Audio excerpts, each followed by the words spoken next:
ये आई थी क्योंकि वह पेट से हो गई थी। रात को सू जब यह बात ली को बताती है तो वह भी बेहद खुश हो जाता है। दोनों की जिंदगी में सिर्फ एक बच्चे की कमी थी और यह कमी भी अब जल्द ही पूरी होने वाली थी। कुछ ही दिनों बाद दोनों एक डॉक्टर के पास बैठे थे। सू की स्कैन हो गई थी और उसे देखकर डॉक्टर उससे कहती है कि तुम्हारे गर्भ में जो बच्चा पल रहा है वो तुम्हारे गर्भ से बाहर है और वह कभी भी मर सकता है। अगर मैंने तुम्हारी सफाई नहीं की तो तुम्हारी जान खतरे में पड़ सकती है। डॉक्टर की बात सुनकर दोनों बेहद दुखी हो गए और दुखी मन से सफाई के लिए मान जाते हैं। सफाई के बाद दोनों घर पहुंच जाते हैं। सू को दुखी देखकर ली उसे हौसला देता है कि जल्दी ही सब कुछ ठीक हो जाएगा। सू को समझाकर ली अपने काम पर चला गया, लेकिन सू अभी भी बेहद उदास थी। लेके जाते ही माया दरवाजे पर आती है। उसकी आवाज पहचान कर सू दरवाजा खोलती है, जिसके बाद माया तस्वीरें खींचती अंदर आती है। सू अभी भी उदास थी, इसलिए माया उससे उदासी का कारण पूछती है। सू उससे झूठ बोलती है कि मेरी तबीयत खराब है। इतना कहकर वो माया को उसका कमरा दिखाती है। रात को माया नहाकर अपने बदन पर क्रीम लगा रही थी। इसी बीच ली भी घर आ जाता है और वो गलती से माया को सू समझ लेता है। वो जैसे ही माया को पीछे से पकड़ता है तो उसे अपनी गलती का एहसास हो जाता है। इसी बीच सू भी जख्मी होकर दोनों के पास आती है। उसके हाथ में एक छोटी सी चोट लगी थी। ली को चोट दिखाते दिखाते वो उसे माया के बारे में बताती है, जिसके बाद ली माया से हाथ मिलाता है। सू ली को माया के बारे में बताना भूल गई थी, इसलिए ली गलती से माया को सू समझ बैठा था। अगली सुबह जब ली काम पर जाने लगा तो घर के बाहर उसे माया नजर आती है। माया को देखकर वो उसकी तरफ आकर्षित होने लगा, लेकिन वह जल्दी ही खुद को संभालकर काम पर चला जाता है। ली के जाने के बाद माया सू के लिए नाश्ता बनाती है। सू उसे काम करने से रोकती है क्योंकि वो उसकी मेहमान थी। माया उसे समझाती है कि मुझे घर के काम करना पसंद है, इसलिए मैं घर के कामों में तुम्हारी मदद करूंगी। इसी के साथ वह सू से दोबारा पूछती है कि तुम इतनी उदास क्यों हो। इस बार सू उसे सब बता देती है कि मेरी सफाई हुई थी इसलिए मैं उदास हूँ। कुछ देर बाद माया घर की सफाई करने लगी। सू उसे फिर से रोकने की कोशिश करती है और इसी बीच दोनों लड़कियां गिर जाती हैं। दोनों एक दूसरे के ऊपर थी,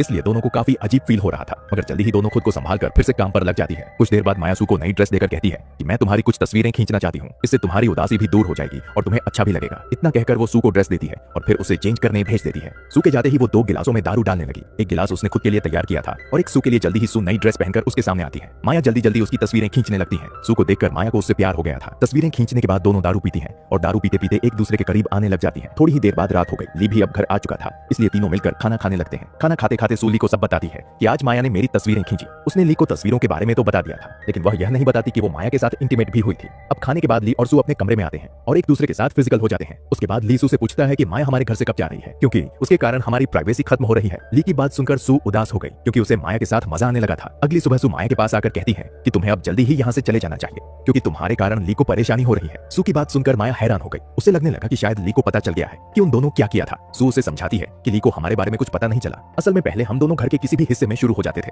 लेकिन तुम्हारे आने के कारण ली ऐसा नहीं कर सकता, इसीलिए उसे तुमसे परेशानी हो रही है। सू की बात सुनकर माया कहती है कि मैं जल्द ही यहाँ से चली जाऊंगी। इसके बाद वो सू को चूमने लगती है और दोनों फिर से एक दूसरे के क्लोज हो जाते हैं। रात को माया जब अपने कमरे में थी तो ली उसके पास आता है। सू बाजार में राशन खरीदने गई हुई थी। ली माया के पास आकर कहता है कि मुझे पता है कि तुम मेरी बीवी को बिगाड़ रही हो, इसलिए तुम्हें मेरे घर से चले जाना चाहिए। ली की बात सुनकर माया हैरान हो गई। दरअसल माया जब सू की तस्वीरें खींचती उसके साथ इंटीमेट हो रही थी, तब ली किसी काम से घर आया था और उसने दोनों को साथ में देख लिया था। उसने उसी रात सू से जानबूझकर कहा था कि माया के कारण उसे परेशानी हो रही है। ली की सारी बात सुनकर माया कहती है कि अगर तुम चाहो तो हम दोनों बहनें मिलकर तुमको खुश कर सकते हैं। उसकी बात सुनकर ली इतना गुस्सा करता है कि वह गुस्से में आकर माया के साथ जबरदस्ती करता है। माया भी उसे नहीं रोकती क्योंकि उसे भी ली के साथ मजा आने लगा था। अब कहानी कुछ दिनों बाद शुरू होती है। सू घर के काम कर रही थी और इसी बीच माया उसके पास आती है। माया उदास थी क्योंकि वह पेट से हो गई थी। वो यह बात जब सू को बताती है तो सू उससे उसके लवर के बारे में पूछती है। इससे पहले कि माया कोई जवाब देती तभी ली उनके पास आ जाता है। माया को उदास देखकर वो भी उससे उदासी का कारण पूछता है। माया उसे भी बता देती है कि मैं मां बनने वाली हूँ। ये सुनकर ली के होश उड़ जाते हैं क्योंकि उसको पता था कि ये उसी का बच्चा है। वो अनजान बनकर माया से उसके लवर के बारे में पूछता है। माया दोनों से झूठ बोलती है कि पिछले हफ्ते में अपने लवर के साथ थी और यह उसी का बच्चा है। वैसे माया ने आज झूठ बोलकर ली को बचा लिया था, लेकिन उसका यह झूठ ज्यादा नहीं चलने वाला था।